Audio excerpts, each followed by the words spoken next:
Цены за проезд в столичном общегородском транспорте остались прежними. В троллейбусе с пассажира, как и раньше, возьмут 5 рублей, в маршрутке – 20, а в автобусе – от 10 до 20 рублей. Все зависит от места назначения в пределах города. А вот стоимость проезда в междугороднем транспорте по некоторым направлениям изменилась. Например, если раньше из Сухума до Псом можно было доехать за 250 рублей, то сейчас за 300.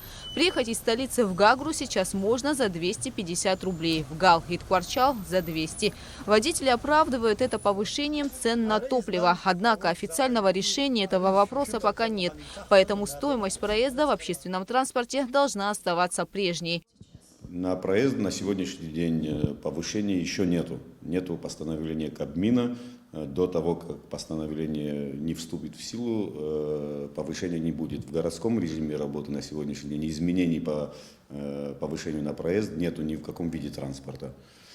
То, что идет разговор о том, что есть повышение на пригороде, на межгороде, я поузнавал, поспрашивали, это имеет место. Из Сухума в Агудзеру сейчас можно доехать за 50 рублей, до Дранды за 70. При этом цены в маршрутных такси по направлению Афон и Гудаута остались прежними – 100 рублей. И вряд ли в Гудаутском районе бензин дешевле. Дело не только в повышении цены на топливо.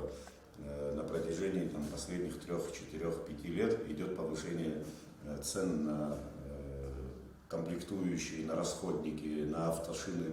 Намного цены на все повысились, и этот разговор идет давно. По словам директора Сухумского автотранспортного предприятия Леонида Шулумба, проект, связанный с установлением цен за проезд в общественном транспорте, разрабатывается. И в ближайшее время решение по этому вопросу будет вынесено Кабинетом министров республики.